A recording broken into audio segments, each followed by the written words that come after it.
All right, Jaina's stream's back on. Okay, how did Limit get beaten by an entire reset from the top 16 to make a little? Yeah, okay, we started the raid well. They did start the many stating that our race was our race to lose. Raid was easy though. We did not think it was in the bag from day one. Okay, the first 8 bosses, many observed in state, were incredibly untuned. This is kind of sad, man. Like this is kind of sad, and I agree with this completely. I feel like recently it's been like this a lot more, right? I don't know. I'm curious. I want to compare like Throne of Thunder wipe counts to wipe counts now, because I feel like when I think of the big raids, the Siege of Orgrimmar's, the Throne of Thunders, right? The raids that you just like, that was the fucking raid right there. Like, I feel like back in the day, there was the easy bosses, sure, but pretty quickly you had like 50 pull bosses and you had like maybe even 100 pull bosses, like somewhere in the middle, right? I feel like that was kind of how it was, and it wasn't just like who can solve the final boss, it was like who can get to the final boss early, like, and then figure out all this other shit, right? And I remember thinking like, the world first Dark Animus was a cool kill to watch. I mean, like, this is not Flame at Limit, but like, I don't care who kills Mechatork world first. You know, like, it's just, no one does, right? Like, whereas back in the, Black Fuse, I remember watching the Black, because it was Midwinter, right? Midwinter got Black Fuse first, correct? Or incorrect, I'm not sure. Was it Midwinter? Oh, maybe Midwinter had the cool strat. Maybe Midwinter were the one with the cool strat on that, because they had a different strat to other guilds. Method did? Okay, Method did, right, my bad. Method got that, but then I'm pretty sure Midwinter had a different strat, and I was interested in that, right? But yeah, I feel like now raids are just kind of like very flat in terms of wipe counts, and now they just go up. I don't know, like I wish the middle bosses were like better. I don't know. Are you still sponsored by all those brands with Thread? I have no clue. I have no idea. I'm not I have no insight into any of that stuff. I'm not like a business guy. I don't have any. I'm a healer in this guild, right? I'm a healer in this guild, and I guess I'm a streamer for Method now. As in I have a contract with them. Part of my contract is not representing their brand badly, so I should probably work on that. Shit. Sorry. Fuck. Well, I had a contract with Method. What can you do? You wouldn't say I had one. Fuck it. So, right. Yeah, credit where it's due. I did watch Limit's Blockade Kill. And Limit's Blockade Kill was incredible. Like, that was much, much cleaner than ours. Really, really nice kill there.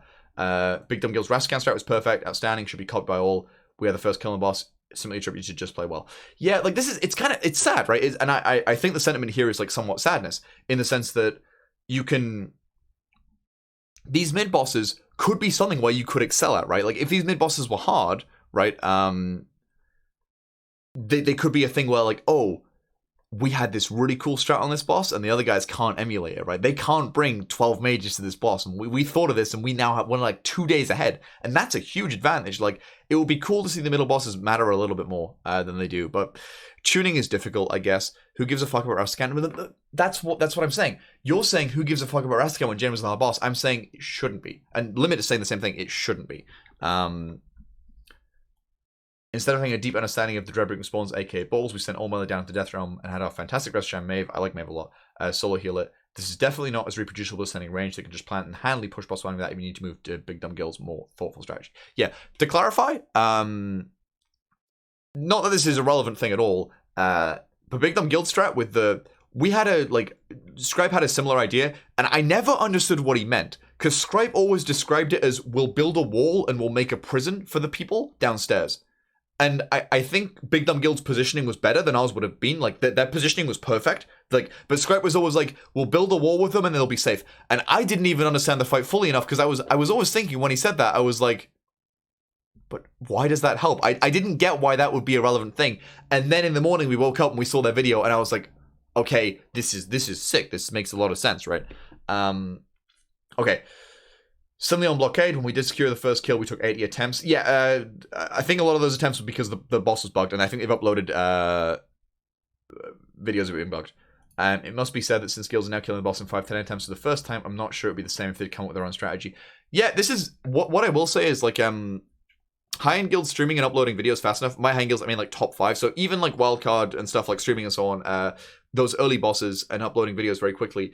It means that the top 10 or top 20, which used to be relatively stratified, as soon as one guild hits on a tactic that kind of trivializes the boss, like Rastakhan, Big Dumb Guild, like the Stormwall Blockade, like Lusting Phase 1 and stuff, I think that makes the bosses easier for players who aren't mechanically as good, right? as soon as that's discovered, the boss just becomes borderline trivial, right? Okay. After all, one thing is clear. Dazar'alor was almost raid. Agree completely. Everything else was woefully untuned. Yeah, unfortunately. Blizzard doesn't tune bosses at the top 0.1%, and then we go overboard in gearing preparation. We kill Blockade with an average eye level of 400.7. The very same week Method conquered Jaina with 406 eye level. The lowest publicly killed logs of Method Mechatalk and Method Blockade are 402. This is not meant to brag. Refute the ever-present argument regarding tuning. Yeah, he's completely correct. That's true. No, like, this is completely correct. Which is that, like, generally the eye level that high-end guilds kill bosses with is the lowest that it will ever be done with. So, I don't know, like, I think tuning bosses for high-end guilds is fine, because by the time other people reach it, they should have, like, 10 more eye level. And I agree. I want the mid-bosses to be harder, personally, because I think it's more interesting other than, like, okay, let's wake up and kill 7 bosses, right? I don't know the fucking mechanics to the Jade Fire, right? I know broadly what I have to do. Okay, I hit this guy, right? And if I get ported up, I turn around a little bit, and I run through some fire. I couldn't tell you what half of that shit does. I probably shouldn't admit that. Fuck it, dude. But I couldn't tell you what half that shit does, straight up. If it hits you, it doesn't even kill you. Even on the end bosses, even on the, like, hardest bosses of the raid, if stuff hit you, it doesn't kill you. Why is it that you can tank an avalanche hit? Why is it that you can tank a fucking keg exploding on Jaina? Why can you get hit by freezing blast? Those should be you fuck up, you die mechanics. This is the hardest boss in the game. And none of that stuff makes the boss less killable week 1, by the way. It makes it more punishing to mistakes that shouldn't be allowed to happen. The end boss should be a boss like that you can't fuck up on. I don't know, like I feel like it's not even trying to be toxic or whatever. Like, the tuning in terms of numbers was fine. The tuning was fine in terms of numbers. Like, Jaina's health was about right. In terms of what's good for the game, you probably shouldn't have been able to burn it down. But the healing numbers, everything was, like, achievable but very hard. Okay, achievable but very hard.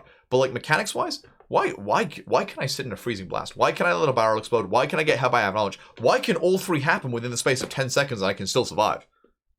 I don't know, man. Like, it's they did that with KJ Mythic. No, KJ Mythic was different because that wasn't like, okay, I'm fine with if you don't soak, you die. That's fine. I didn't mind that on KJ Mythic. The only problem I had with KJ Mythic was that there was 12 soaks. Some of them were at the same overlap as a knockback initially. Like, it was, even if you were roboto mode, like you had instant communication with no misunderstanding, some of those overlaps were still hard. Like, even if you were robots that could play perfectly and would communicate perfectly, some of the overlaps were still really difficult to handle day 1 because they fixed a lot of timing phase 2. Like, they changed how phase 2 worked timing wise and stuff.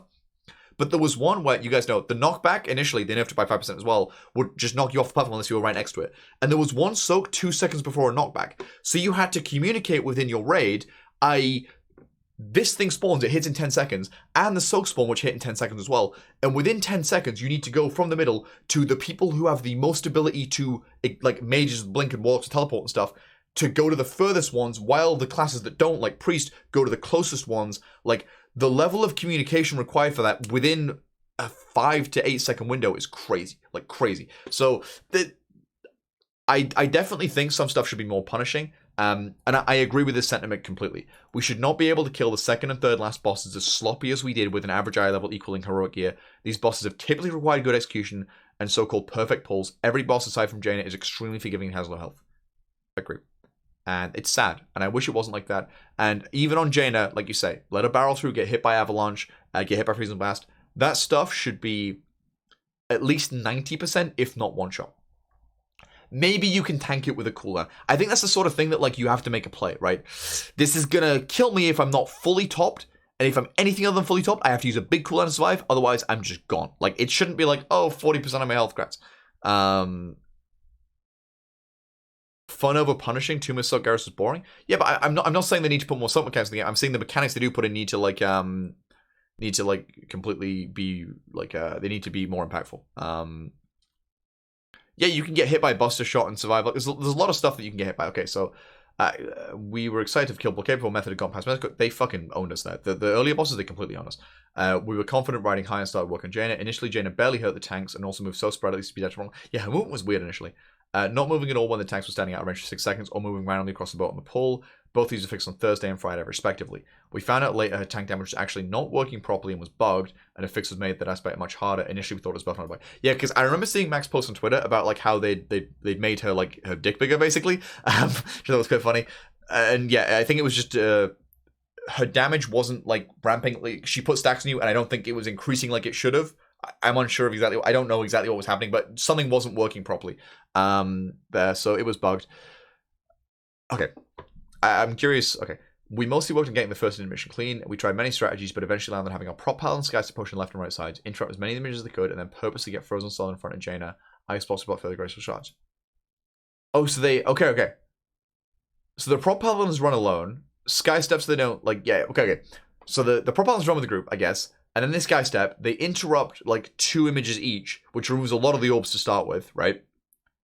Then they run to Jaina, wherever she is, and try and block the orbs from her, which makes the movement a lot easier, I guess, because you have to dodge those orbs. That's good. That's actually really smart. We never even thought of that. Okay. We debate. Yeah, we thought of having people ice blocked. Like we were like, okay, you can go get ice blocked and save us, right? But we didn't think of like having someone like just going clear and then ice block. That's pretty smart.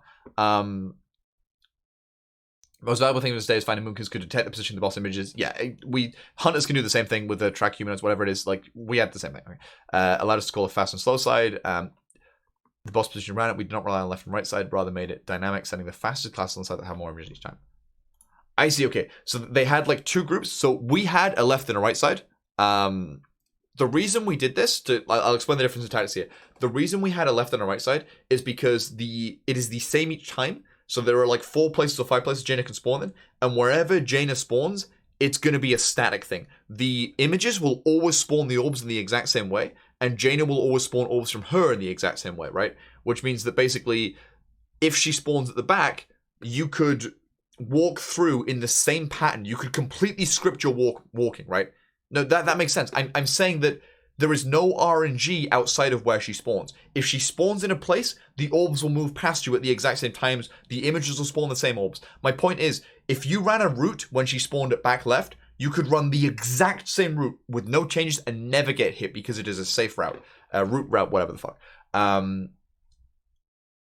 So the reason we did 2 groups was because we figured, okay, if we always have the same people on the right with this coordination, they will learn faster, right?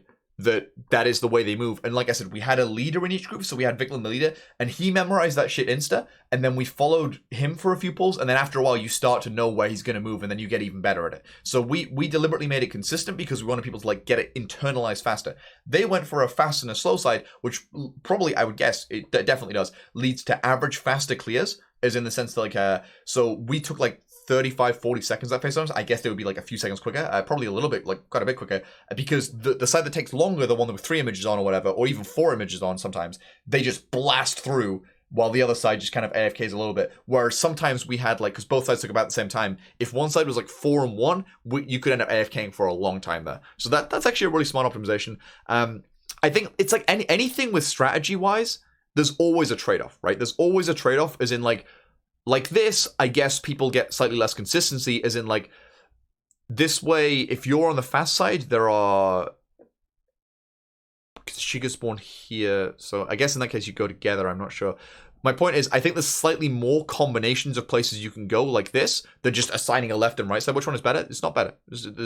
Better is not the word you should use in these situations. Like I said, it's a trade-off. Whereas with our strategy, we could we learned very quickly, like at that point, and I have no idea how many people that we had big problems with yeah, okay, we did the same thing. When she spawned like hard left, we always went full right. When she spawned hard right, we kind of did a thing where one group ran through the middle, because when she spawned hard right, it just so happened that there was a nice path through the middle, and when she spawned like hard left, you kind of didn't have the same path because of tornadoes and stuff, so you had to like go all right and stuff. So yeah, it's kind of a trade-off thing. I would guess, I don't know. For progress, I don't know. It's very much 6 and 2 3s. Yeah, hard left was cancer. Hard left was like, yeah, I know what you mean. We had the exact same issue. Yeah, that's exactly why we did the thing. where you went all around the right. But it was a good intermission. The only thing about the intermission, would you further start to yours? Again, like I said, it's legitimately, in England we use the phrase 6 and 2 3s. I don't know. I think most places have a similar phrase, right? Which is that it's the same thing just said different, right? Like it's, which one do you prefer, 6 or 2 times 3? You know, it's like whatever. It's 6 and 2 3s. I see benefits and disadvantages to both. I think in a mechanically perfect world, this is objectively better if everyone is playing perfectly. In the sense that you will get average faster clears by having people who can run faster on the faster side. That is a fact. There's no debating that. 6 of one, half a dozen of the other. Yeah, exactly right. There's a lot of different ways of saying that thing. However, I do think there is something to be said for the consistency, especially when the 4-stack thing was in. Because when the 4-stack thing was in, healing while running through the orbs was very difficult for me personally. So having a really consistent rule set where I only had to remember like 2 or 3 combinations of possible paths to take, and that made it a lot easier because there was times when I could just look at my frames for like 10 seconds and I knew I was safe, right? So yeah, I like that. That's pretty smart. This day we worked on phase 2 mostly. We got the boss to 30% of our best pull before the noteworthy 4-stack bug that was shown on message room the next day. Yeah. Dude, that was so tilting. The severely hyper progression. Yeah, same. Fucking same, dude. For the rest of our day, as it did the first half of Method's following day, we ended up having an entire radius and scarcity potions to make the least of time. We had like I said, in any, like, there's only so many ways you can look at this game, and when you have a roster of 25 players looking at the same problem, you're generally going to settle on the same solution. You're going to see the troll thing about the same time. You're going to see that you can DPS Jaina about the same time. Sometimes one individual will just click a bit earlier, but generally you kind of discover things about the same time, assuming you're at the same progress. And guilds are equal skill. So in this case, yeah, we also went for the sky stepping through just because starting with 4 stacks, man, that was a fucking bitch. Even doing that, a perfectly executed intermission would net you 1 more stack than a typical non-market intermission. Yeah, we hadn't had much intermission time before the 4-stack thing, so we were still struggling a little bit, and then the 4-stack made it much harder. What I will say is that the 4-stack thing made the intermission very fucking easy once they put it back to 1 stack.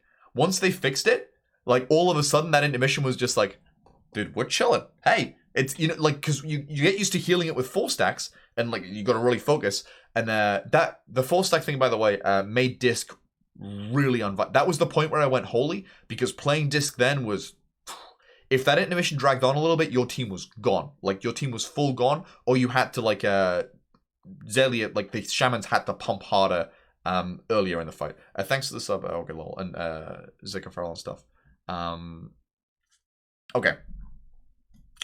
On this day, we broke through the wall and saw phase 3 a handful of times. Our best pull on the day was 24%, suffice to say we did not see too far in the phase. We tried killing the tidal metal, but he would feel it's best to ignore. Yep. Early on, we entertained the idea of a burn Zerg strat for P3. Math was done, and the guild was split about 50-50 on whether or not you thought the burn was possible. Nevertheless, the argument was made to try and burn the boss regardless. It was still a bit of practice to pace from mechanics regardless of what strategy we're trying. The burn strat generally net you more time. Yep, exactly. I want to see this.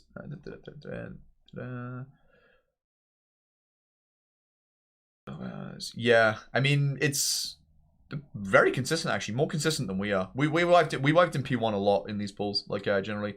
We clown Fiesta to P1 a fair bit. But yeah, they got some nice pulls there. Okay, that makes sense. Day 3, not bad. Okay. So, regarding the burn strat, the damage numbers required for it, going from 29 or 30%, going from 30% to 5.5%, starting the boss with 2 stacks because you leave the intermission with 2 stacks, are very fucking high, and it's very fucking hard to heal as well, right? The damage requirement starting Jaina from 27% because you can hit her in the intermission with the troll reset, all of a sudden, it starts to become a bit more achievable. 3% less damage to do because you pushed her down in the intermission, 20 more seconds basically of stack resets.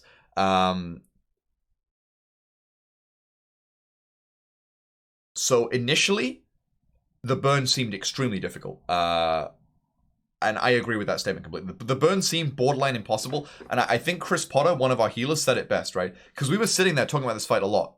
The burn seemed pretty impossible week 1, but it seemed the most possible out of every strategy. Which is to talk about how the fight works, and I guess they'll get into this here, right? So for those that are unaware, if you get 20 stacks, you get ice blocked. If you're alone for 6 seconds, you get ice blocked. And a few other mechanics can give you stacks quickly, so you'll get ice blocked, right? When you are ice blocked, your stacks completely go away, and when you're broken free, you've essentially reset your stacks. The ice blocks have 1 and a bit million health. After 8 seconds, Jaina, when the ice block spawns, she spawns a shard at it, right? Like pointing directly at you, and any images of her will do the same thing, so you get double spiked. And when you're in the block, those things just insta-kill you. It's like 450k damage, so maybe you survive with like pain suppression and barrier and personals on you. Fuck it, you're dead. You're dead at that point, right? You're just dead. So we thought, we had a lot of ideas about like, okay, we can get half the raid blocked and free them. Like, it's pretty obvious how Blizzard intends you to handle the phase. You get some people blocked, you free them, they free you when you're blocked, and you just kind of alternate relatively fast because you can't handle very high stacks. And you probably get blocked by running out alone. Like, that seems to be how they wanted you to do it. You run out alone, maybe as a group of like, during the Howling Winds, like 5 of you go out, you get blocked, and the rest of you free, and then that's kind of how it feels like it's meant to be played. But holy fuck. The healing numbers for that, the burst damage numbers for that on the blocks, the like inconsistency it brings, the risk of all these shards, the overlaps with certain mechanics. What the fuck is that? Like, I don't know what that is. Like, that's insanely, that's like crazy. So yeah, we invested a small amount of time into considering that. And that's when we bought Narcoles in. There's one pull. I don't know if people noticed it. Whatever. There was one pull, where we all got frozen in the initial Ice Nova in phase 1. The little like frost thing she does. We all got frozen there, and Narco didn't. And it's because we wanted to see like how much damage Narco could do in a perfect scenario to blocks. And when you see the Rep Paladin fully pumping with everything, no Bloodlust, but like fully pumping, and the blocks go to like 50% within 8 seconds, you're sitting there thinking, okay, absolute best case, we need to have like 3-4 DPS with very high burst AoE. Even then it's close. And this is assuming this is like with the stacks and the damage they take and stuff, and actually doing it within that time consistently, and then you have to free them and stuff. That's a bit of a fucking bitch. That's a really annoying situation to be in. So we committed to the Naga said he was 3 doing 70 target bursts. Well, yeah, exactly. Like because the classes that are good for it are like Paladins, DKs can do it pretty well as well. Demon Hunters have like pretty nice bursts within that window and stuff. Like there's a few things that can do that very well. So we consider the same thing. We had a bit of pull with it. We never pursued it just because we felt initially that it was like that was going to be difficult. You know, like that was going to be something really difficult to do. Okay. Nearing the end of the raid, we have some promising ideas for intentional ice blocks in P3, but not enough time to practice and implement them. On this day, Method actually passes in best pull percent during their burn. I believe they reached 15% this day. But at that time, we had many more phase 3 pulls and considered ourselves still ahead, having much more practice in phase 3. We also thought for both skills, the burn would be impossible this week, and Method would need to find a control strategy for phase 3. Yeah. This was our sentiment at the time as well, by the way. This was because I actually talked to Max. I logged my NA account because I have an NA account, so occasionally during progress, it was funny as fuck, man. Like every time I'd log on to NA, like a quarter of the limit roster would just whisper me like, "Hey, what's up, buddy? Like, how you doing there? How's Jaina treating you?" kind of thing. Because we were just curious about like what comp they were running, like on an ongoing basis, like what changes they made. I was mostly curious about healer comp because I was really interested why they weren't running priests. And I think it's just the gear, they didn't have the classes, they happen to not have it, whatever. But I was really interested why they weren't running priests. I haven't discussed the wildcard gaming thing, but dude, I'm probably been talking for the next like 5 hours. Fuck it, dude. But I don't think, for what it's worth, I don't think the healing comp is bad at all. The healing comp is probably one of the best like healing comps for actual healing that fight.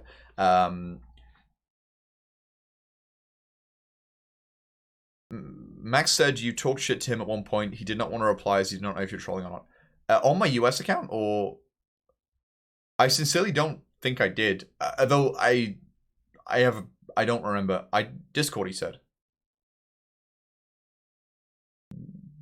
Like on Discord to him or about him, or like I said, I sincerely don't want any bad feelings, and I don't have any. Line the chat. I don't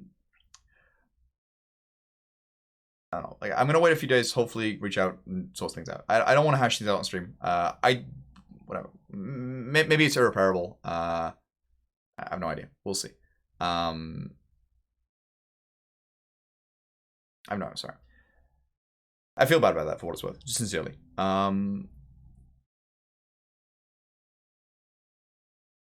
You should talk about the Optimus Spike, you liar. Well, no, okay, like, to clarify, was told on TeamSpeak that they were like tilted on opulence, and I found that kind of funny. I did find that kind of funny, right? Because the thing, it was the way it was said, whatever.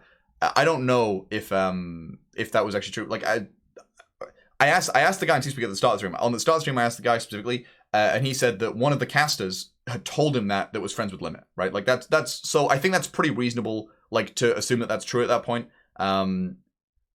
If someone who knows Limit tells you that, and I don't know. Whatever. Like I said, I don't want to hash stuff out on stream necessarily. I'd rather just wait a few days. Hopefully things. You're not exactly going to be friends with them. No, I am. I have sincerely, like, I feel weird defending myself for something I don't really feel, but like I like a lot of the Limit guys, and when I say a lot, that's not that I don't like some. It's just that I haven't gotten to know some. Right? Jaith, TSG, Max, everyone I've spoken to, I have nothing but goodwill for. Honestly.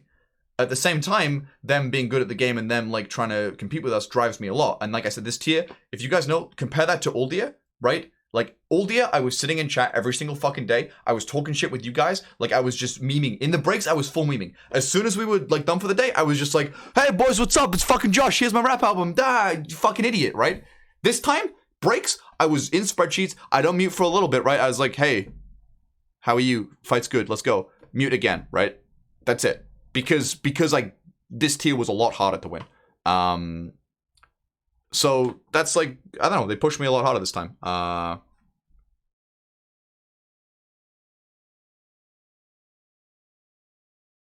Method putting more loot on mains at the expense of raid comps early in the tier is giga critical for these burn faces and tight windows. We'll get into that in a second. So anyway, I'll get back to this post right now.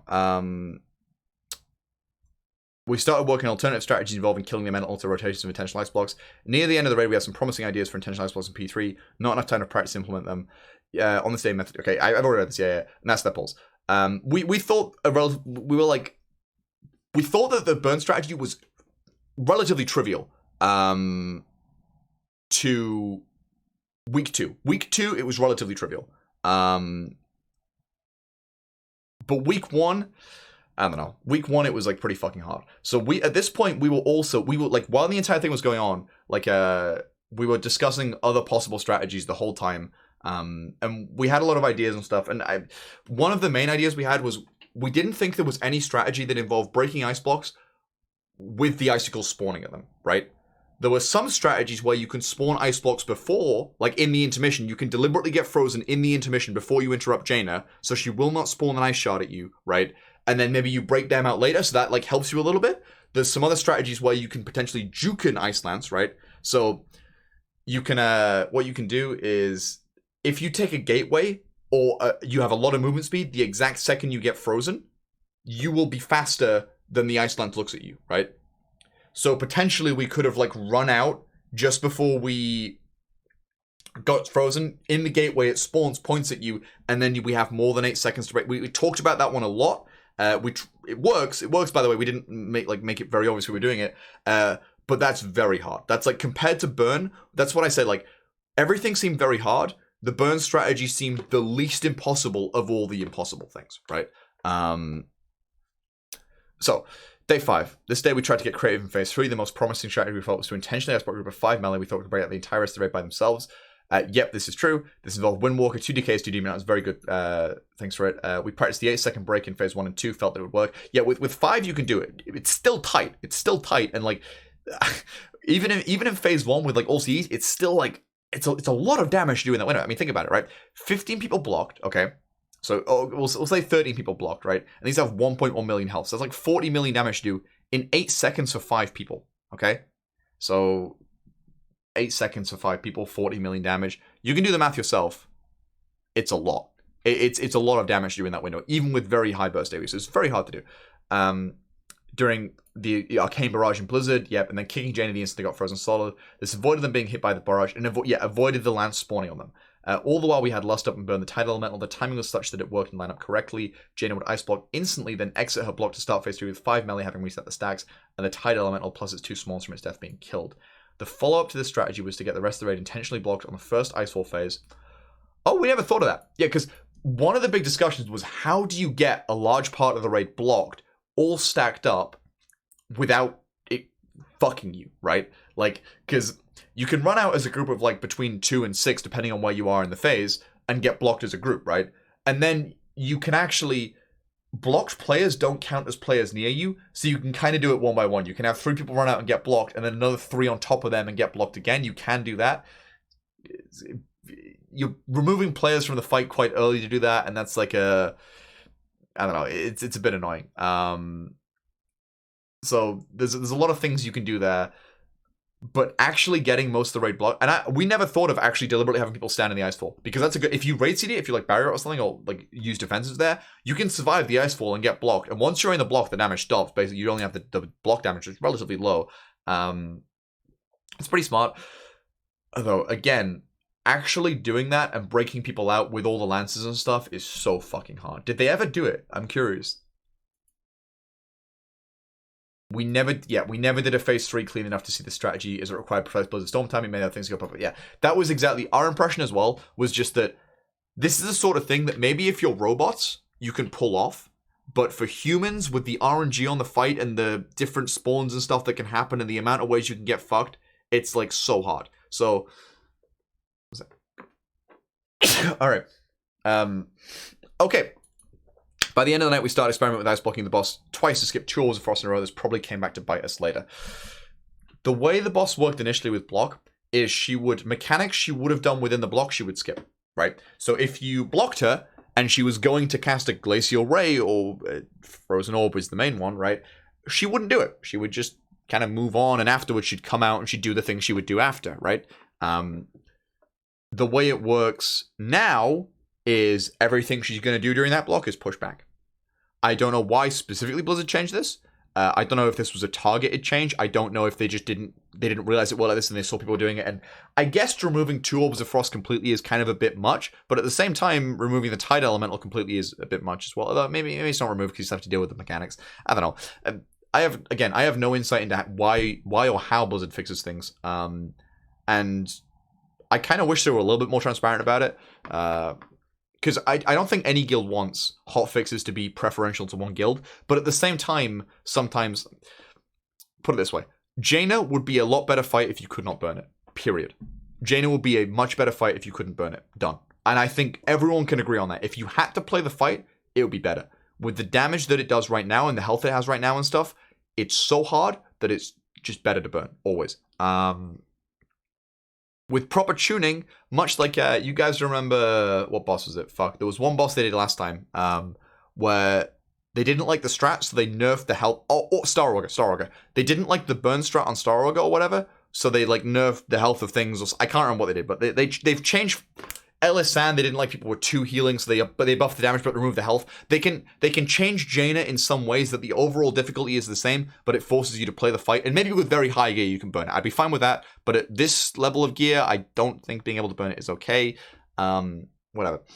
We started to figure out how Jaina's ice block interact with her abilities. We know she would skip and delay others. She would skip over frost. Okay, yep. This meant that a well-timed ice block would essentially neutral in terms of stacks. As 2 stacks you gain. Yep, so her block is 20 seconds to clarify, and the tick rate of the floor in the last phase is 10 seconds. Okay, so if you block her and you skip an Orb of Frost is 1 stack on your whole raid, and when it explodes, it's 1 stack as well. So that's 2 stacks, okay? And standing there for 20 seconds is 2 stacks as well. So these are both the same amount of stacks. We'll get to this in a second, okay? Cancel out by the stacks you get from the Overfrost. Near the end of the night, we figured out some interactions that eventually led to the strategy we killed the boss with. The boss would not ice block for more than once a minute. Yeah, the ice block has an ICD of 1 minute, correct? The troll ratio reduces the duration of chilling touch stacks, allowing you to drop your stacks during the second intermission around killing Nanathos' ice block. Yes, as well. I think, what day was this? This was day 5, which for them is 1, 2, 3, 4, 5. Evening of 5. And that's with time zones. I think we realized this about the same time. When did we race change troll? Did we race change troll Saturday or Sunday? I don't recall. But we realized this about the same time because I remember Tags whispered me like, dude, was it me that fucked up here? No, you can go watch the VODs again. We literally, you see me looking at my screen really intently, watching the replay. We notice the stacks things, we talk about it, right? And then we're like, okay, I guess the boss is unkillable. We'll go do heroic splits now. And then we kind of went and did heroic splits, right? Like, we gave, on stream, we were just like, we even kind of played it up a bit. We were like, man, we kind of hit a dead end here. We don't really think the boss is, it's a tough boss. We're just going to go try and get a bit more gear and see what happens. And we were thinking, tomorrow we come back, we go troll with the increased gear we want. Fuck it, dude, it's dead. It's dead already. Turns out it wasn't dead for a few days, but we were quite hyped at that point. We were trying to play it cool. So, and then we wake up in the morning, we're all trolling. People are asking on the stream, like, why are you guys trolling? We're just like, yeah, berserking's pretty good, I guess. Like, kind of hoping people didn't catch on, but obviously we saw they went troll, and we're like, oh, fucking, they know, whatever. Okay. That night, we devised an offset last strategy that involved lusting all but one person in the raid 2 minutes before we pulled Jaina, then ice blocking Jaina start phase 3, having 39 seconds lost on the whole raid to burn Jaina. We eventually landed back in the burn strategy. Yeah. So we discussed the exact same thing a lot. We have spreadsheets and all kinds of things for, is this better, is this worth? It's like every single strategy, there is a trade-off for this, okay? So what happens, to run you through how this looks, you kill Nathanos, you drop your stacks. The hunter goes and interrupts Jaina with Lost Up for himself. Because again, 19 people in your raid at this point have exhaustion. So that if you bloodlust, they will not get it. The hunter does not, or whoever does not, right? You can do it with anyone if they're in range, so it doesn't matter. Like, we discussed it a bit, and we decided that probably a shaman healer would be the best, but there's like no good answer to that, actually, because the priest healers you want to do damage. Probably a priest healer is the best, actually, to do this, but it's irrelevant. It's irrelevant, right? As long as they're in range of Jaina. But then being in range at that point is kind of annoying because the walls, the ice is creeping up to you, so it can sometimes not work. We had a discussion about this one. Anyway, so the hunter, bloodlust, whatever, the block. At this point, you go there and you basically just AFK 20 seconds. Now, this is not, AFK time is not zero value because this means you can use 2-minute CDs on the wall and on Jaina again. Very comfortably, because that 20 seconds of time is just pushing stuff back 20 seconds, basically. So if we kill Jaina 1 minute 50 seconds after we kill the wall, right? That means that in a delayed strategy with the ice block, if they're killing it 2 minutes 10 seconds, they can use double 2 minutes, which is beneficial in a lot of ways, because that means any extra damage on the wall is extra damage on Jaina, because it means more range can hit Jaina for longer during that phase. Okay, so I'm pretty familiar with all the interactions here. I spent a lot of time thinking about it myself as well. So, Jaina then comes over, and you start with 2 stacks. You're not going to skip any mechanics anymore, so essentially you're just starting with 2 stacks higher. So at every moment on our kill, Limit will have had 2 more stacks. So the benefit for having full Bloodlust on Jaina at this point, with all your DPS, is the raid has 2 more stacks. You never hit a point, let me just confirm this real quick, 1 second. Let me just get my spreadsheet up. Jaina's tactics.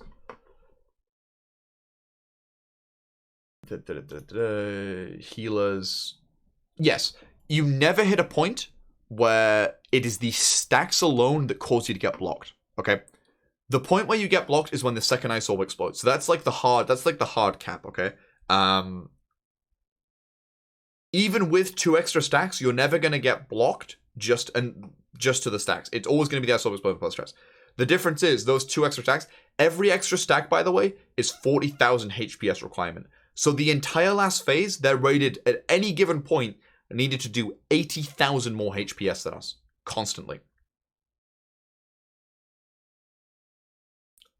Which is the trade-off, right? That's the trade-off. We talked about this as well. It was basically just what you this is my full assessment of it. What you gain by bloodlusting 29 people, right? What you gain by bloodlusting 90 people on Jaina is you obviously have more damage on Jaina, right? The healer has a slightly harder job getting you there, and you lose Bloodlust on the wall / Jaina. Now, with us, when we Bloodlust on the wall Jaina, we get a lot more damage on Jaina, so we can probably like push her 1% lower there. We discussed the exact math, and we decided that for our strategy, especially considering the main thing for us is we agree that Bloodlusting Jaina is probably it's actually pretty close. It's not insane. It's not because you lose it on Jaina and stuff and you have to sit the block. It's not insane, but it's probably better for DPS. It's probably better for DPS. You will gain more overall damage on Jaina. The healers have to do a little bit more. The big reason we didn't go for it is because we felt it was killable that we had, and it would have changed timings. It would have changed our phase 2 timings, and we were pretty familiar with the phase 2 timings. That was the main reason we didn't change, which is just like, okay, we gain probably like 1%. If we're wiping at 6%, we can take it to 5 by bloodlusting. That's because we push it lower in the intermission, but we push it faster after that. We gain like 1 or 2% on the boss, which is a lot of damage. It's a lot of damage, by the way. But we'd have to learn completely different phase 3 timings, and the healers would have a harder job. It was 2 minutes every try to do waiting. That is another trade-off as well, by the way, yeah, which is that you do have to offset the bloodlust at the start, but generally that you have 2 minutes of downtime anyway, because people are eating and they go shit themselves and stuff. Just 3 healer, we had a lot of discussions about 3 healing as well. Holy shit. Yeah, regardless, these are both burn strategies, and they both have again, like, it's everything in progress is a trade-off, right? It's very rare that you have a strictly superior strategy. In this case, it's the trade-off is that the healers have a harder job, right? The wall can sometimes be an issue of people, like, the bloodlusting wall is like whatever, and there is some element of risk if the bloodlust timing is not exact, in the sense that you can cause her to get blocked a second time. If you fuck up the bloodlust timing on this, again, the ice block has a 1 minute internal cooldown. We discussed the same thing, which is just like, how many fucking Papagas do we have that will have the Shaman trait that has 10 seconds Bloodlust extras? They'll fuck it up, whatever. Or, like, will Bloodlust late and then the entire pool's gone? Like, these are all things that counter into a strat, that make a strat, like, more realistic or less realistic, just based on the fact that human error exists. It exists. And even if you are very good players and you are, like, very focused, you will still make mistakes, and everyone does. Like, you saw me on progress, I made a lot of mistakes.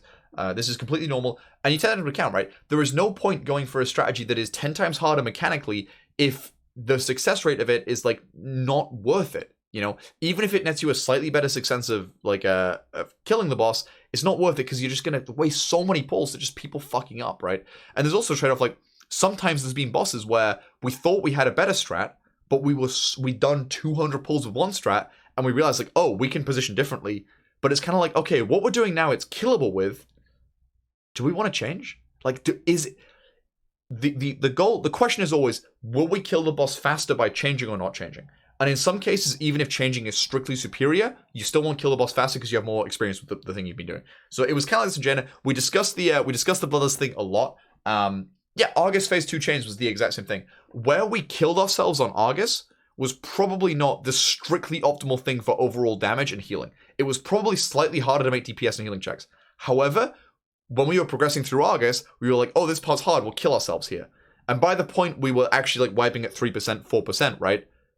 We already had 200 pulls killing ourselves at this moment, and we knew that it was killable like that, so it was like, we don't want to change our entire Phase 3, killing ourselves one later and changing all the CDs and everything about the DPS, just to get a little bit of extra damage and healing out. And this Jaina was kind of the same thing, and the healing trade-off was definitely a big thing, because we had all our CDs, I mean, if we go this way, we had, like, everything laid out, like, and we discussed, like, people had their own individual sheets and so on for, like, Phase 3 and the exact timing.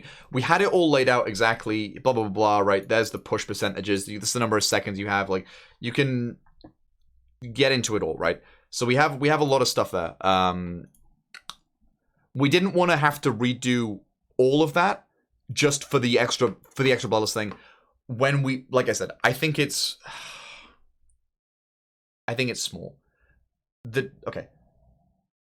You hear, oh, 19 people have Bloodlust for the last phase, but you lose 20 seconds. You do lose 20 seconds in terms of, like, the stacks, and the stacks are kind of an issue as well, right? You don't really lose 20 seconds, but you can do, because healing to 18 stacks instead of 16 is already fucking hard, man. Healing to 18 stacks is I'm glad that wasn't me, put it that way. I'm fucking glad that wasn't me. Especially without Bloodlusting the wall in Jaina, because Bloodlust on wall in Jaina takes her probably 1 or 2% lower there, so it's like, there are definite trade-offs to it, and you need to blow full. Yeah, that's like I said, that's another trade-off, but I don't think that's super significant. We healed 18 and someone cleaved the raid with heart at the end. Yeah, well, any fuck up, any siege breaker, any cleave at the raid, like, is, like I said, at every point during that fight, Limit had to do 80,000 raid HPS more than us, just in terms of numbers. Now, you can not say that that's taken care of by self-healing, because you're already at a point where self-healing is not enough for any class in the game. So all that extra healing goes on to healers. So that's 20k HPS more from every single healer at every point.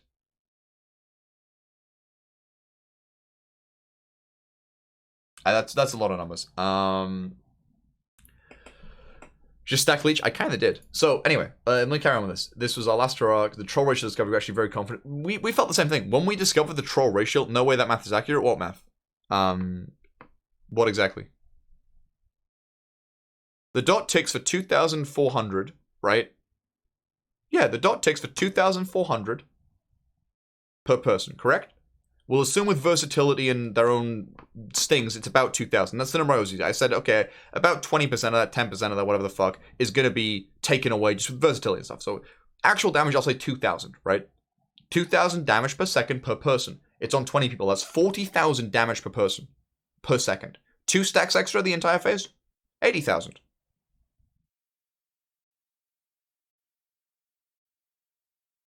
Correct? I think so. I think that's correct. Yeah.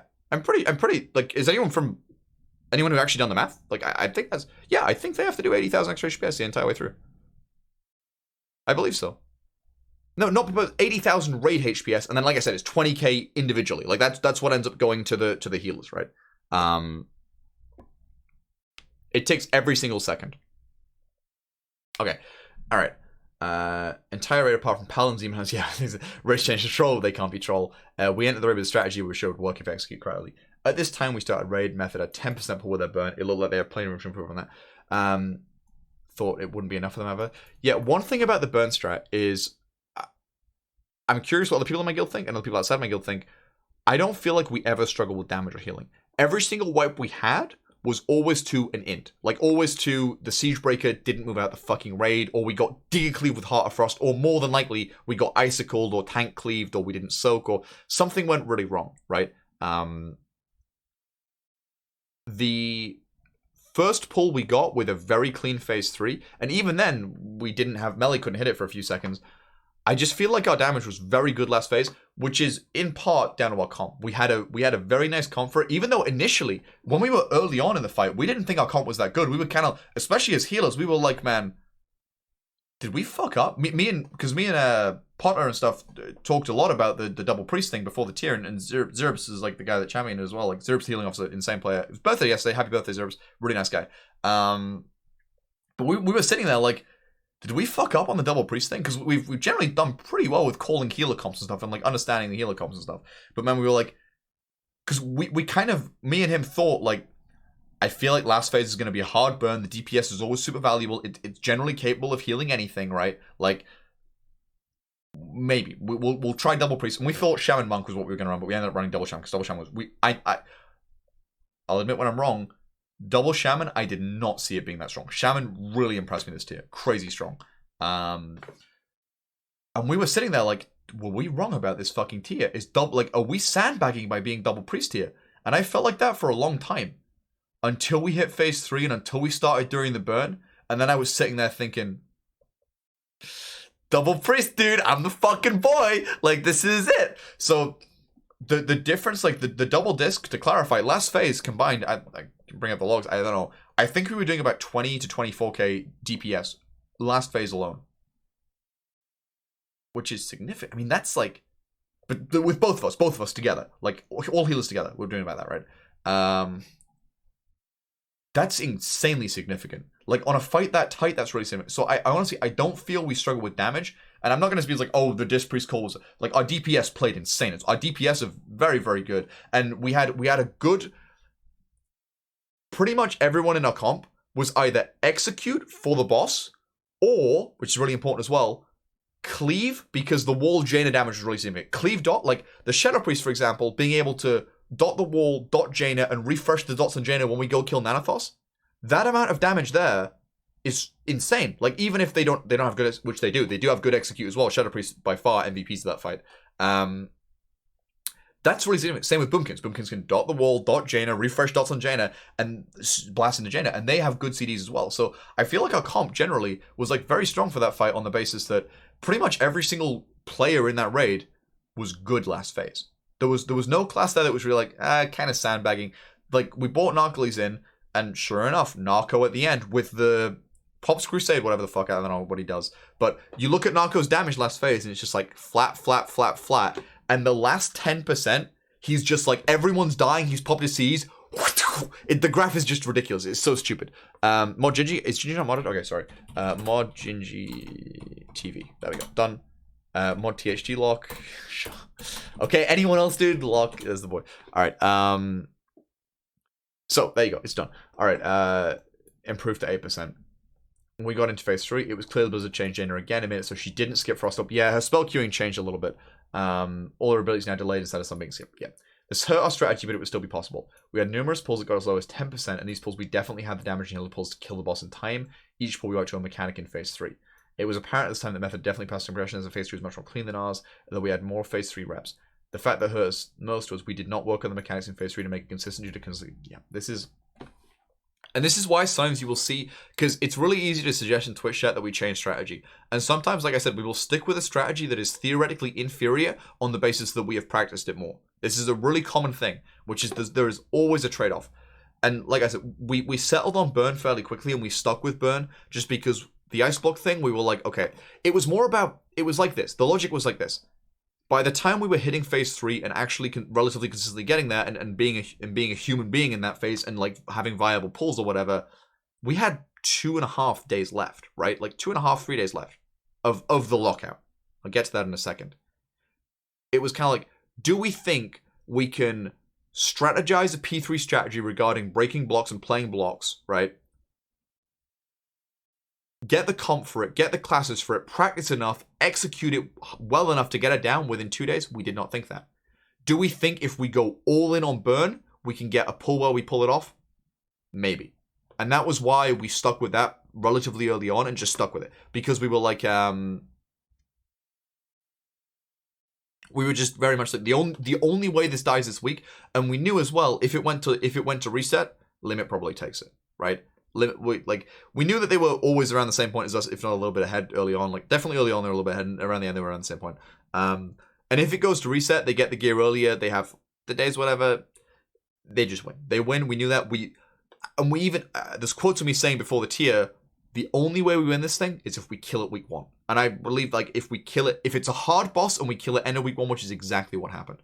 And that's exactly why we went the double disc thing, because we had this discussion as well right from the start. It was like, if this is a hard boss that is just killable week 1, bear in mind, Gahoon and Argus were both of those. A lot of bosses are like that, right? I think Gul'dan was kind of the same. If you had more time on Gul'dan week 1, it was killable week 1, but it was actually killed week 2, because by the time you reach Gul'dan, there wasn't much time left, right?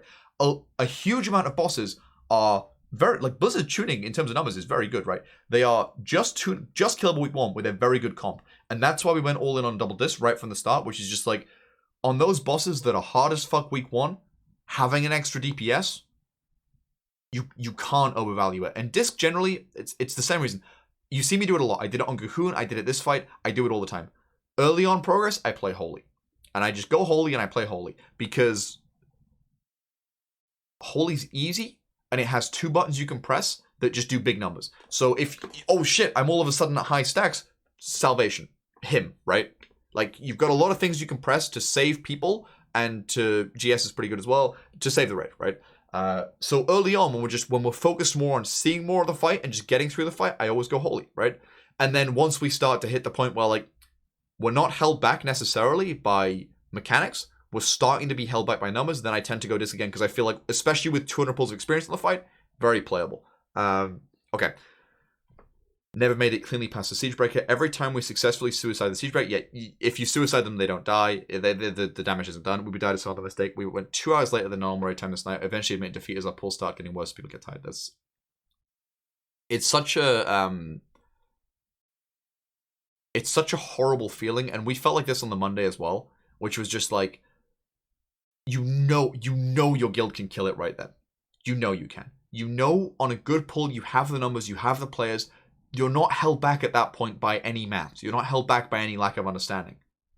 You know it's possible. And we felt the same way on Argus as well. We were like, we got Argus 3% as well. It was like, we can, just one pull, we can do this. And it starts getting later and later and later that night, and you're like, and you know it's the last day before the reset.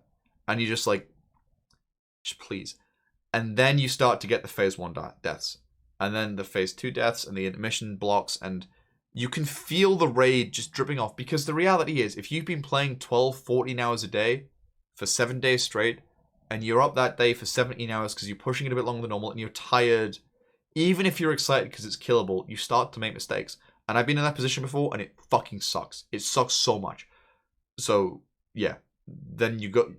And certain times, we were there at KJ as well. At one point on KJ also, we had... And I could bring up the logs. We had a day of full int. We had like 3 good phase 3 pulls.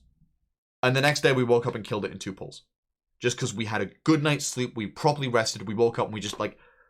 Sleep is really important. Sleep is so undervalued generally. Okay. On Tuesday, Method killed Jaina, we're on Break It Up. Suffice to say, it sucks to lose, but Tilt didn't last. To the winning goes to spoils, Method outplayed us, and it was sad. I'd like to know about the guilds, because at least in the officer core we had nothing but respect for Method. Maybe now leaving Method join Limit and joke with Junior on Twitter calls to riff. I don't know. Okay. I retweeted that tweet. Holy shit, that's 10,000 bits. Thanks a lot. What the fuck? I didn't see that really. That's a lot. Appreciate it, dude. I don't know what to say. Okay. It's like $100 for those who don't know. It's like $100, dude. Like that guy just gave me $100 straight up. Thanks very much. So yeah, okay. Regarding this, I can't speak for anyone else. I can only speak for myself. The reason I retweeted Nav's tweet is because I thought it was funny. That's why. I thought it was funny to say we're gonna like just don't feel bad when we destroy you in BFD, and then you got destroyed. I thought it was funny. I retweeted it because I wanted to laugh at it. Right? That simple. Whatever. I don't know. Like I don't know about any riffs. I thought this is another thing I think is pretty funny. Should I get the clip up? I think this is quite funny. Hold up 1 second. Okay, 1 second. Let me play this clip for you guys. So that's actually like I see Method Lust at like the wall and stuff, and I'm like, holy shit, they're making a big fucking mistake, because that's where you actually need the lust. But yeah, I guess I'll eventually get there and learn. Maybe, you know, in a few pools where Jindy manages to live phase 2 and not die to barrels, they'll make it. There was another comment as well. That wasn't what I thought it was. There was another comment as well where now was like, this is what I thought was funny, right? Was what? No, that's a tweet. It's not banned. It's whatever. There was a comment as well where now said they haven't even seen the second image yet. We didn't need to. We never saw the second image. You're right. It was easy. No, I don't know. It's all in good. I hope it's all in good humor. But no, that's I retweeted the tweet because I thought it was funny. That's all. Like, there's no whatever. Although we publicly stated we would take 2 weeks off the tier the next week. Yeah, this is another thing. Like, it is really hard for people with like full-time jobs to get time off, especially in America, where like in most of Europe you can get 25. Like the first 3 tiers I played in Method. This is the first tier I played where I didn't have a full-time job. Like, streaming, I just stream now, whatever. And the streaming ties nicely into the first thing. But previously when I had a full-time job, okay. To clarify, where I used to work, the only reason I was able to take time off as much as well, not as much as I could, but when I could specifically, was because my dad was friends with the owner, right? Like, that simple. If there hadn't have been that relationship there, then, because the way you have to do it, right? The way you have to do it, legit, is you have to, like, awkwardly take, like, half a week off Heroic Week, and then, like, the Mythic Week, on the basis that, like, okay, this is going to be between like 1 and 3 weeks, and I don't quite know how much I want off, but I'm going to say 2, but if I come back early, can I still have my holiday days? Like that, right? Like that's... And then at one point as well, on Antorus, by the way, on Antorus, it was super bad because one of the rules is the company shuts down for 2 weeks over Christmas, okay? You were not allowed to join your own personal holiday with Christmas holiday, because then someone could just be gone for like a month, basically, whatever. And Antorus released just before Christmas, whatever. Like, Antorus released, like, early December, I think. So I ended up basically not working that December because I joined 2 weeks of my personal holiday onto the Christmas holiday, which is something you weren't really, like, you know. So even in Europe, where I got 26 days off, 28 even, I think, days off a year, right? It was still hard for me and required sort of nepotism for me to get the time off. In America, if people cannot get the time off so easily, like, yeah, people have to go back to work on the next Wednesday and stuff. Like, you never really know how long a tier is going to last and so on. It's not that clear. Okay. This manifests itself for doing 9 pulls and 5 hours on Wednesday. We're supposed to start at 10 a.m. This is not like Method's long breaks, which is like useful. Yeah, so, okay, I want to start breaks right now. What's this clip? Okay, what's this clip? This is Scribe's clip. Time, man. So that's actually like, I see Method Lust at like the wall and stuff, and I'm like, holy shit, they're making a big fucking mistake.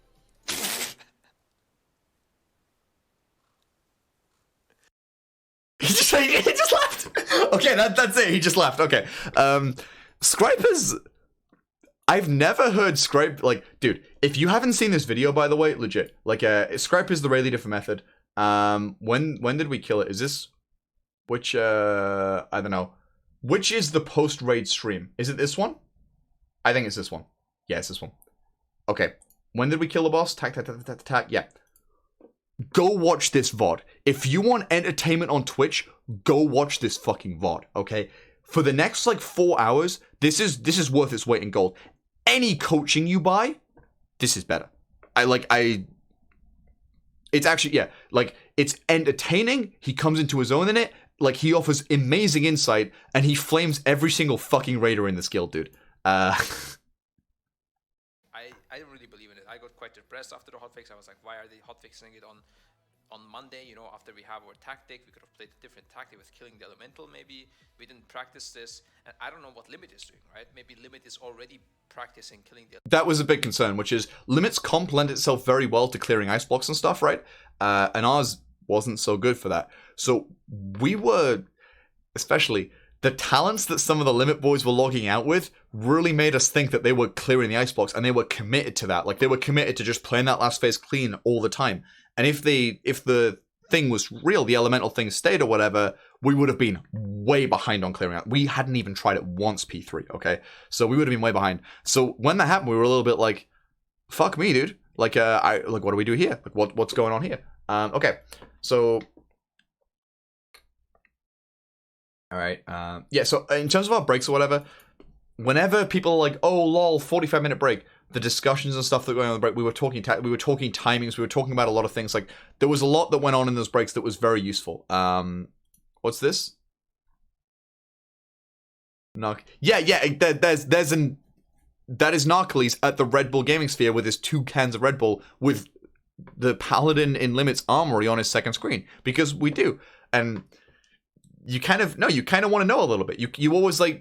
You're always wondering, because copying, this is completely normal, right? This is completely, you're like, what are they playing? What are they thinking? And you try and glean information from the armory, and you're like, you can get a little bit, but you can never really get much. Like Refute, for example, took all his gear off whenever he logged out, so I wasn't sure if he was playing Rest Druid. I'm pretty sure, yeah, he played Rest Druid. I was pretty convinced he was playing Rest Druid, but I was like, is he playing Boomkin maybe? Like, why hasn't he got his fucking gear on, dude? So I was like a bit confused about some stuff. But yeah, this is completely normal. Narco's really fun in real life. I like him a lot.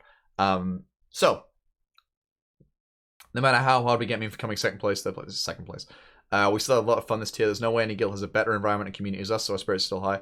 Yeah, the Limit boys seem to be very close and seem to genuinely have a lot of fun raiding. I feel, personally, like Method is the same. I don't know. Going down to Red Bull cemented it for me. Like, that entire thing was insane. I had so much fun with the boys in real life. I want to do more. I want to do a lot more with the boys in real life.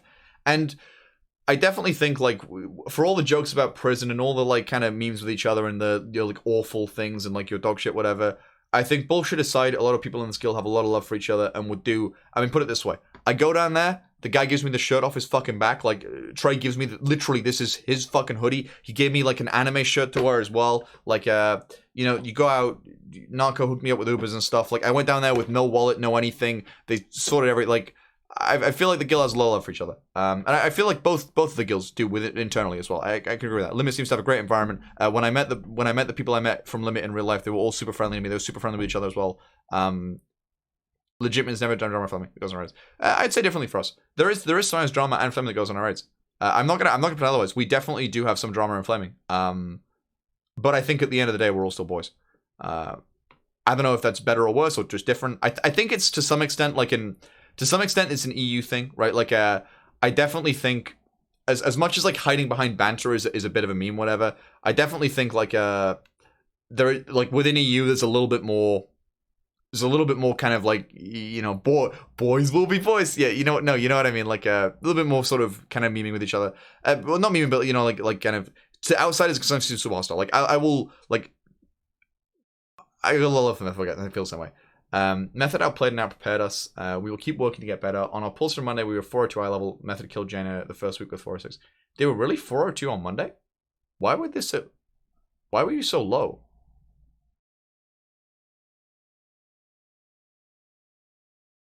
No, like, no bullshit. How did we have 4 eye levels more? Switching 4 mages? They geared the wrong classes. But that was what happened to us in Uldir. No, that's exact. What happened to us in Uldir is the exact same thing, which is we had no fucking warlocks, and then all of a sudden we were like, oh shit, warlocks are kind of necessary. Fucking flex warlock, and I don't know who else. Every warlock we can get. We were the same level during blockade and Gen. Yeah, but I think during blockade, I think they had to they calculated wrong. No, they'll have checked. They'll have checked on the Warcraft logs. They'll have checked. Watch. I'll show you guys how you do it. Right. I'll show you guys how you do it. You can tell what level people are during pulls. Right. Hold up. Okay. I think for Method to progress as a business, they mean we need to be cut back. I mean, okay. I don't know. Okay, like I said, I have no insight into Method as a business or as an organization or whatever. I will say, all right, here's our level. Then you can see that it shows the average and stuff. So that's like you can go to Warcraft logs and you can check summary and it tells you that's how you check, right? Oh, that was our kill. That was our second kill. Sorry, let me go to the first kill. Here's our second kill. Here's our first kill, right? Yeah. So we were 405.7 in our first kill. And here's our breakdown. So yeah, you can know exactly what level you were by the breakdown. So yeah, but it is really obvious who rerolled and stuff on the basis that like one of the only rerolls we had, which was Potter Monk to Potter Shaman, was bottom fragging at 400 eye level. Yeah, like it's having 2 or 3 people who you gear up on their main class and then have to like change to a different class. All the gear goes to Josh. No gear went to me, believe me. Limit was 405.1 according to THD on Monday / Tuesday, so same eye level. Wait, they were like 405. We were what? Like what were we? Yeah. I will say, eye level stuff aside, I think probably the most significant thing for burn strat / not burn strat was just our comp was very good for it, especially this here. And this is not the, again, let me try and write the query because I've been meaning to write the query a little bit. Jaina and attack wall of ice, right? That's good. You want damage events on those, and it's a filter. Simultaneously, I want while. Okay, one sec. I create that pin, all right, and then I want all phases, except I also want another filter, which is how do I do this? Resources, enemy resources, match resource type, health. Where's health? Hit points. There we go. All actors. Jaina. No. How do I do this? Do I have to write a fucking? Hold up 1 second.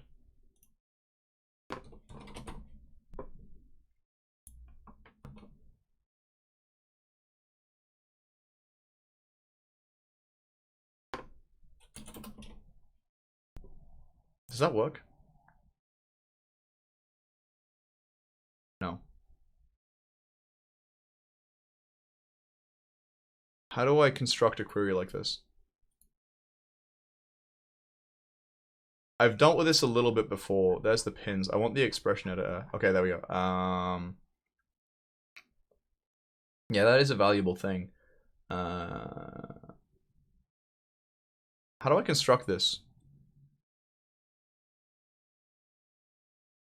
Just create a time frame. Yeah, it's a bit scuffed. I'm actually curious if I can make a query. Yeah, I guess I can do that. Right, whatever. Tack. So yeah, from the moment you start lusting, which is, let me zoom in a little bit more. Check it exactly. It's about here-ish. Why are those numbers not changing? Ah. Oh shit! Wait, did the query work?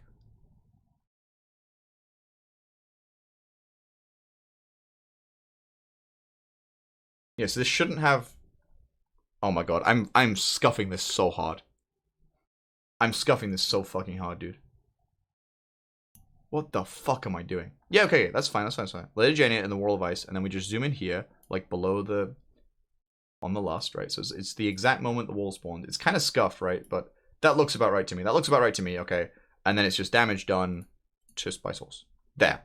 So this is like the most representative way of looking at like the value you contributed to pushing Jaina below 30 and killing the wall. So as you can see, like the only like bad classes for this really was DH, and you need DH for.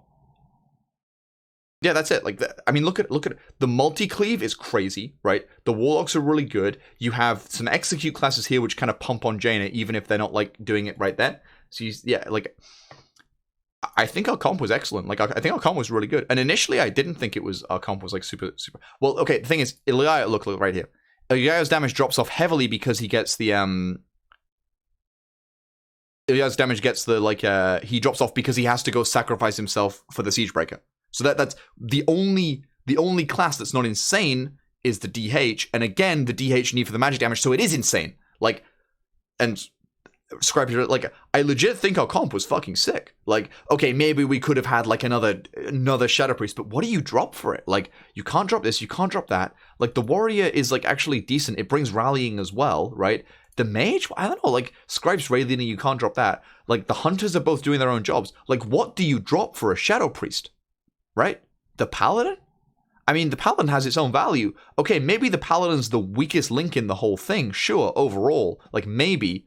But then what are you gaining? You're going from 2.93 damage to 3.3, and that's if the Shadow Priest is fucking Vikland? And then they're not Vikland, you know, they're not going to be Vikland, so they're going to be closer to here. Like, I think our comp was just like, that's it, you know what I mean? Like, and then obviously the double disc was immensely helpful, I feel, personally. Like, I mean, combined damage of, what's that, 10.6k and 8.6k, so 20k, that's 20k, right? 21, it's 20k, right? So yeah, them combined is just, you're playing with a DPS. You're playing with an extra DPS at that point. You're literally, the double disc, in terms of the value it contributes to last phase, you're playing with extra DPS. You can't compete that. You just can't compete with that. Like, you have to use, oh, okay, it's greater than or equal to 30. All right, my bad. Okay, thank you. I haven't messed around with the expression editor in a long time. I'm curious what this won't. Right, so that just shows the zoom on this. Yeah, I mean, it's and then I don't know. It was fun. This was a lot of fun. This was a lot of fun. I mean, and again, like, I saw JB actually tweet. Let me get the tweet up because I have some thoughts on this as well. Like, Twitter. Okay. And I'm curious what you guys think about this as well. Okay. All right. Now that all the race stuff has calmed down, let's take a moment to appreciate how fucking broken Disc Priests still are, even after being chained out throughout the expansion. The spec needs to be completely reworked, way too strong for progression, but very mediocre at M+. Thoughts?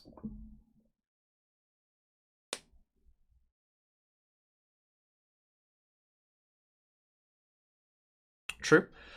I feel like, okay, it's kind of weird in the sense that I think the way it plays in Raid is so much fucking fun. It's so fun. And I wish other healers played more like it than Disc played less like it. Does that make sense? I wish, yeah, that's what I would, that's the direction I'd rather it went in, right? In terms of M+, I agree. I kind of like playing Disc in M+, but it always feels awkward. It always feels really awkward. And in Raids, it's the same thing. It feels fucking awkward when you can't, like, in the Intermission, for example, when you can't hit targets, like, there's almost every single tier, there's one fight where you're just like, why am I a fucking Disc Priest here? Or there's one phase where you're just like, it's so frustrating to play. But man, if they change, like, I love the mechanic of applying buffs to players and then doing damage to healers. And I think it's fine if, like, certain healers are, like, kind of good in sensitive, or they have, like, weird mechanics. I don't want them. The thing is, I beg Blizzard, do not homogenize stuff more, right? Do not, like, just make everything. Don't just make all healers have a button for AoE and a button for single target and heal. Everyone has, like, the version of flash heal and the normal. Like, I like things being a bit different. I think Disc is fine, but it depends on the fight. On fights where DPS has high value, it's so fucking crazy. It's so fucking good, and there's no denying that. There is no denying that it's so good. It's, I mean, Disc is fine gameplay-wise, but it's more like, I mean, look at our kill. It's so fucking good. Now, there are some trade-off because it's maybe a little bit harder to execute, and there's some downsides to it with the intermission and whatever, but, like, it's still so fucking good. I don't know how they balance it. It's such a fine line to balance, and I don't know how they do it.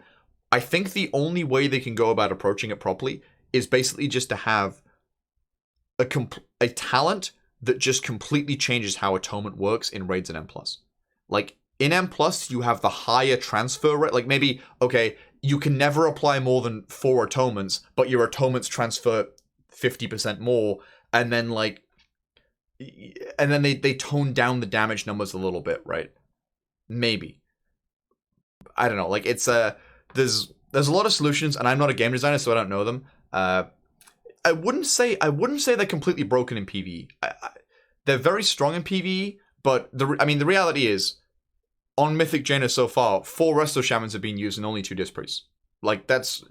I wouldn't say they're completely broken. I mean, to be fair, I'm sure Limit probably would have bought at least one if they had the classes. It's kind of disingenuous to say that, but it depends on the fight a little bit. But consistently, since I joined Method, from KJ onwards, which is when the Disc rework happened, Disc has consistently been very, very strong. And I have played Disc on every single end boss since then, and I probably will continue to, just because it's such a hard healer to drop. It's such a hard healer to drop, but I fucking beg. I beg Blizzard, do not change just the rhythm of the play. Balance it, tune it, reduce my damage, sure. Maybe I can't burst as hard, maybe I need to maintain more average, maybe just the gameplay mechanic of applying a kind of pseudo hot to people and being able to do like lots of cool shit with it. I love it. And I would rather they put focus into like making a good example. Healers that I have really enjoyed playing, okay, is Mistweaver in Warlords of Draenor.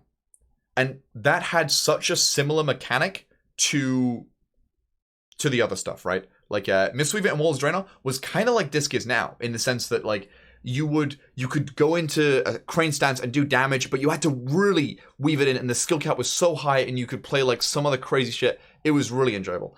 One sec, someone told me to check something. Let me just check this real quick.